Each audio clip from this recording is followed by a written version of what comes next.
Hello, MJ Klemenko here, psychotherapist and life coach. I have a practice online, and you can also come to my office. For more information, go to my website, which is in the first frame of this video. Tonight I'd like to talk about online dating, and first say that nobody has to do online dating. People complain about this to me all the time. They say, well, I'd like to meet somebody at church, or I'd like to meet somebody out. Well, okay, fine. You don't have to meet someone online. What I'm talking about is something that a lot of people are doing today, but it's not mandatory. But if you want to meet someone and you're serious about it and you think you want to meet them in church, then you got to go to church. Or if you want to meet them out at a social event, you have to go to those social events. I hear people say that they want to meet people, but sometimes they're afraid to do that, so they make it hard on themselves. And that's something that you just probably could think about. And also online, there's a fantastic site, and it's called meetup.com. And that's not online dating.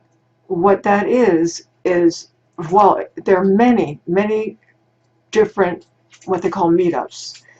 And they're people, single people, who enjoy doing various activities. And the point of the site is for people who like doing things to get together and do them together, so they don't have to be with married people as if they're just a tag along. Or that's at least how it started. There are so many. You can do a kayaking meetup, or a hiking meetup, or an art gallery meetup, or an old film. I mean, it goes on and on.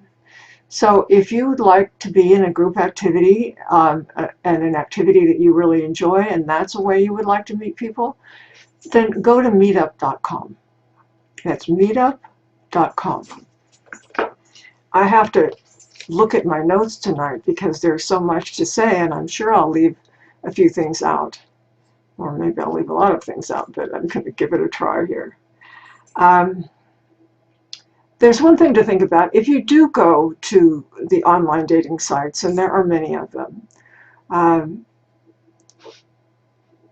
you can Google or run a search for, say, if you're looking for a Christian partner, or a Jewish partner, or a lesbian or gay partner, they have specialized, an older partner. They have specialized sites, and also they have general sites that where anybody can sign up. Some of them are free, and some of them charge a fee. As far as I can tell, the free ones are just as good as the ones that charge a fee. Now, here's first of all some things to think about, and that is, if you meet someone online, they write to you, you write to them. There are all kinds of ways. They wink at you, you wink at them. And you notice that they live an hour away from you. They might look very attractive. I mean, and I don't mean attractive just in how they look, but their profile might look very attractive to you. Usually, people of the same socioeconomic level attract each other. People of the same educational level attract each other. It would be very rare for someone with a PhD to be looking for someone with a high school degree. And that's just the way it is. It doesn't, of course, have to be that way, but that is the way it is. So you're probably going to have better luck if you look for someone who is more similar to you than not. And both men and women are on the watch for people who are just looking for a free ride. That's not uncommon, actually. So the distance. You might really like someone, but if you decide to meet, then you might meet. Okay, so the protocol usually is you meet halfway. So let's say you have to drive 30 minutes to go halfway. It would mean if you decided to go to this person's house or this person decided to go to your house, it would be an hour each way. Sometimes it's even farther. I mean, sometimes people live in another state. Well, it very rarely works out that can turn into a partnership, because people are excited at first and very interested, but then as the relationship goes on and they continue to get to know each other, nobody really wants to go that far. Most people have things that they do where they live and things they enjoy, and they don't want to spend on their days off 2 or 3 hours in an automobile or on an airplane for that matter. So it really is better to try to meet people in your area. If you don't find people in your area on one site, go to another site and really think about how far on a long-term basis would you want to drive or fly or walk or whatever, because it isn't the first meeting or the second meeting. It's over time, will this work for you? And very often it does not work, but people think it will and they do it, and then it doesn't. It turns out to fizzle because the distance is just too great. For women especially, this could be for men, but women, you should not meet a man for the first time in a secluded area or at his home, or invite him into your home. 99% of people on internet dating are very nice people and not at all dangerous. But there's 1% of people who are very dangerous. You need to remember that 99% of serial killers are good looking and did not kidnap their victim. Rather, their victim went with them willingly. So you may meet someone and you may think, oh, this is great. I can just go over to his house because he's a really nice guy and I can tell. No, you can't. Anne Rule began writing true crime stories because she happened to be sitting in a suicide center at night right next to Ted Bundy, who was also working the phone lines for a suicide hotline. And she didn't know that Ted Bundy was a serial killer. There was the two of them in that building, and at night when they locked up, he would walk her to her car and say, be safe. You know, there are people out there. I don't know if that's exactly what he said, but in some fashion, that's what he said. So when she found out that she'd been sitting right next to Ted Bundy taking suicide calls, yeah, I would imagine it freaked her out. That started her writing true crime. And I hope that's accurate. That's the story that I've been told. Let me see what else here. Okay. All right. Sex. You, a man or a woman, can meet someone, you can feel an instant attraction. That usually doesn't happen, but sometimes even when it doesn't happen, a woman will come in to my office and tell me, or a client of mine will come in having met someone the first date, goes to his house and has sex with him. That's really crazy. First of all, you need to be protected. You need to use protection when you have sex. But second of all, you don't know this person. And so you don't know whether or not there's even a basis for a friendship here, let alone the kind of intimacy involved with sex. You do not want to meet someone and project your assumptions about who they are and wind up having sex with them. Now, yes, men, generally speaking, will have sex if they can have sex. But it's not always true. There are plenty of men who want to establish a relationship and make friends and go slowly. But sometimes women do it because they want to please the man. The man is interesting to them and they want to do something to keep him or get him or whatever. if you go to bed with a guy right away, it's not going to help you land him or get him or establish a relationship with him. If you go to bed with a guy right away, he's going to know that you go to bed with every guy you go out with right away. And that's not very appealing for a long-term relationship. It can be very appealing for a one-night stand. Or let's see what one client called it, a booty call. Yeah, it was a guy who said that. But you need, women especially, need to learn how to say no and how to say, I don't know you well enough, I'm enjoying your company, but you're not making yourself more appealing. And the reason I can give this talk is because I have been listening to people talk about online dating for 15 years now. Well, yeah, 15 years now. And it has gradually grown more and more popular. Initially, very few people did it, but it took on very quickly. Okay, next. First of all, if the person that you meet online is not interested in exchanging a few emails or talking on the telephone, granted, some people don't type well and it's very difficult for them to exchange emails, that's fine. But everyone can talk on the telephone. You should block your phone number. That's *67, so that if you decide you don't like this person or this person is inappropriate, they can't trace you. Declare what you're looking for when you do exchange, whether it's telephone calls or emails or both. If you're looking for someone to travel with and that's all you're looking for, and you want to travel with somebody who pays their own way, you're just looking for a buddy to go different places and experience and explore different things, that's fine. But if somebody is looking for, say, marriage, and the other person is looking for a travel buddy, how long will it take for them to figure this out unless they're clear about what they're actually looking for? You'd be surprised how often that misunderstanding occurs.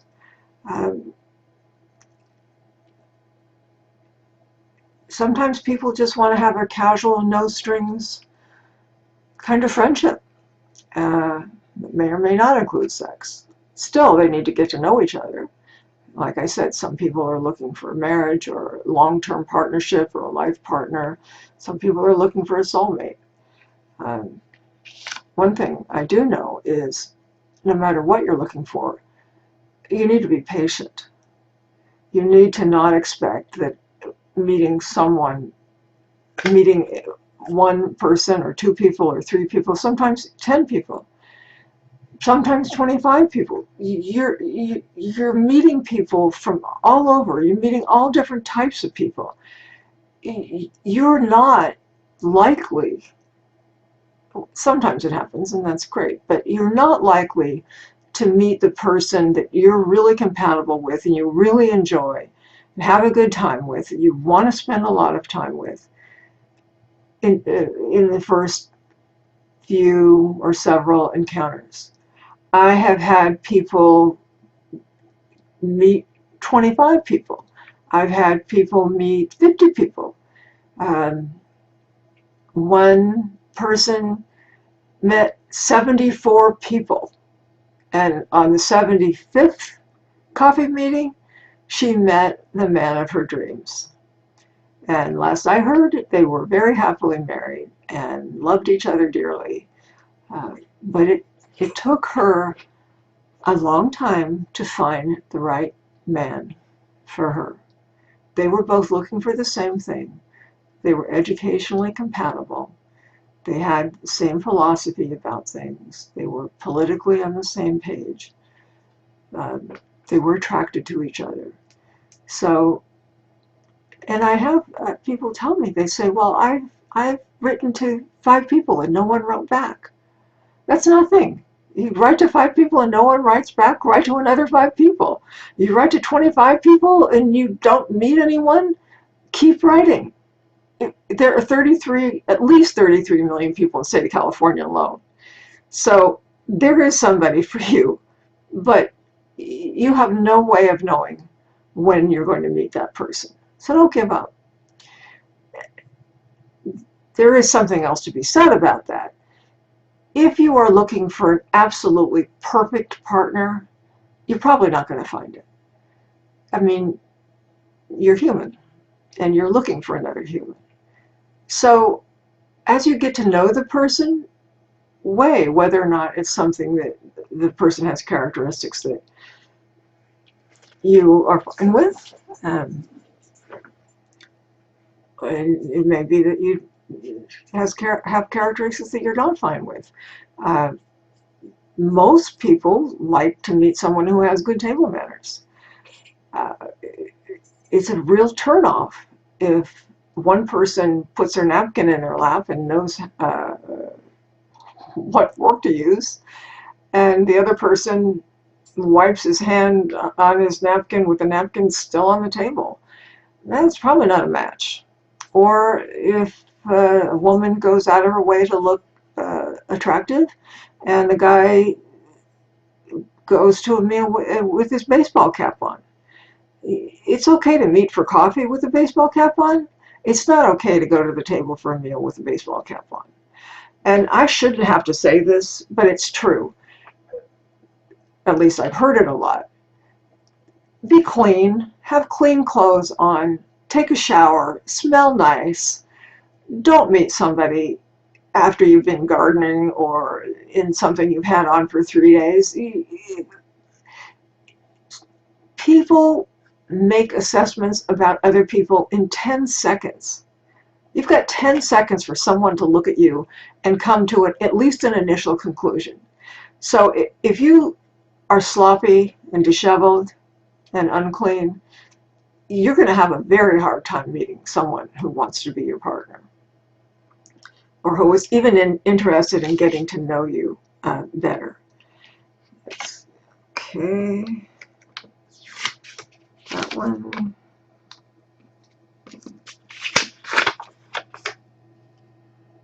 Oh, okay. You need to remember not to monopolize the conversation. You need to remember you're meeting someone for the first time, and you may be really interested in letting them know who you are and telling them about yourself, and that's great. But each person meeting someone wants to be able to talk about themselves too, and they want the other person to ask them questions about themselves, and they want the other person to listen. It's very annoying when a person starts to talk or say something and the other person interrupts with something all about them, or talks all about themselves the entire time, or most of the entire time. Be polite, go back and forth, take turns. Again, you would think it's something I shouldn't have to say, but people get excited and they don't realize how much they're talking. And this is something that women in particular do more often than men, although men do it, is they get anxious and they just keep talking. And they leave and realize, oh, they didn't even ask the guy any questions about himself. So remember to be interested in the other person and let them talk, and let them see that you're actually listening to what they say. People can tell when they're not being listened to. Take your time getting to know each other.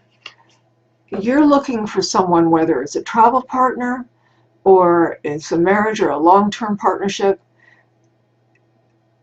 someone that you're compatible with, someone that you will have a lasting relationship with. If you go too quickly, what you're doing is you're really getting to know yourself, because initially when two people meet each other, part of the attraction is that they're projecting their ideal other onto the other person. It takes a while to get to know the other person, who they really are, and to determine whether or not you really like that person enough to spend significant time with them or create a lasting bond. You really can't know that in a month. Now, a month may seem like a long time. in terms, you measure that or weigh that against a lifetime. Getting to know someone for taking 2 or 3 months to get to know someone before you go to another level is not unreasonable at all. So, and I know some people will think that is amazingly unreasonable. I once had a man say if he didn't get sex by the 3rd date, he was done. He was out of there. Well, after he had about, I don't know, met about 30 different women and wasn't successful in finding a partner, I pointed out to him that he didn't take the time to make friendships, to find out whether or not he really liked the woman, and to find out whether or not she really liked him. I mean, who he really was. So he slowed down and he began taking his time, and he began noticing if the woman was interested in knowing who he was, and he paid more attention to knowing who she was and waited for sex. And then he became successful. Pretty interesting, I think. Okay, don't say you like something if you don't like it. If a woman absolutely detests football, she should not pretend to the man who's saying to her, oh, Sunday afternoons I love to watch football, and Monday night football too. If this isn't a man who's very attractive to her and he fits the bill in other ways, it's still not going to work if she detests football. Because in a long-term relationship, well, I have to qualify that. If he really likes football and she has another hobby that she really likes to do and they agree that it's perfectly okay not to do it with each other, that's great. That's perfect. But if there's an expectation that you share certain activities, like a lot of people like to share sporting events, a lot of people like to share art events. Now, somebody who thinks going to a museum is a fate worse than death is not going to make a good partner for someone who's very interested in art. Even if the person who's very interested in art does things involving art without her partner. Everybody should have a hobby that does not involve their partner. It's really important because over time, if you are attached to your partner, it gets very dull and very boring and the relationship flattens out. The way you keep passion alive is to be a whole person, not a half of a person. Have interests, be developed. Read newspapers, read magazines, watch the news, whatever it is bring something to the table besides what you consider to be a very charming person. Charm wears off. Have some substance. You talked about how long it... Oh, men, don't talk about sex or allude to sexual things when you first meet a woman, whether it's in an email or a telephone call or initially meeting her the first few times. It's a real turnoff to meet a man and right out of his mouth comes, well, boy, you've got great legs. Love looking at your legs. Women really don't appreciate that. Or I hope you're passionate. I'm really looking for someone who can really get into sex. You're probably going to hear her peeling out of the parking lot. And it isn't that she doesn't like that she doesn't like sex. It is that you're rude. It's very rude to start talking about really intimate or personal things before you get to know someone. So don't make the assumption that she's not passionate or that she's not every bit as interested in sex as you are. You need to check yourself and say, is this something inappropriate? Is this something rude? Don't I need to act like I'm interested in who she is? Well, not act. You need to really want to get to know who she is. Okay. Oh, photos. I have long heard men say Women do not look like their photos. Women post photos that are so old that when they meet them in person, they look like their grandmothers.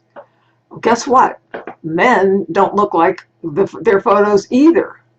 And this has puzzled me for a long time because I don't understand how a person can post a photo or photos of themselves that are old or don't really look like who they are, and then expect to be well received when they meet in person. If you plan on ever meeting the other person in the flesh, you need to post real photos of yourself. It's a real turnoff to think that you know what somebody looks like, meet them for coffee for the first time, and wonder whether or not this person is even in the room. And oh, there he is, raising his eyebrows and smiling, or she is giving you a wave. She's only 30 pounds heavier than her photos, but she's smiling. It doesn't work. You're not going to be successful. You're just going to be wasting your time. It's better to put a realistic or realistic photos of yourself up so the person can decide whether or not they're interested in you based on how you actually look. Also, don't pad your profile either. Don't say you are things that you're not, or you're interested in things you're not interested in. Okay, I said that. And, oh, this pertains mostly to women, but it also happens with men. But women, don't carry on about your children, your grandchildren, your great-grandchildren, your mother, your father. The man is interested in getting to know you. He's hoping that you're going to want to get to know him. He doesn't need to get to know your entire family.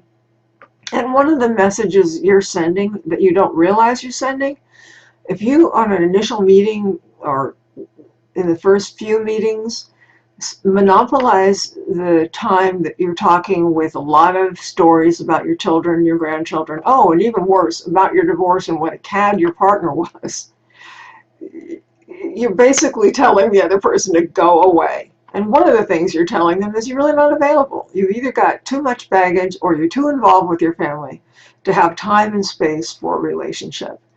So if you like each other, there's plenty of time to talk about the kids and the grandkids and all that. Initially, you need to be asking interesting but not too personal questions. You need to be curious about the person. You can share things that you like. Do you like to travel? Do you hate traveling? Are you afraid of airplanes? Do you love getting on an airplane? What kind of food do you like? Those kinds of things. And it's okay to mention, I've been divorced 6 times, or I've never been married. Of course. I'm just saying, don't monopolize the conversation with those kinds of things. So, I think that's it for now. And I'll see you soon and talk about something else. Good night.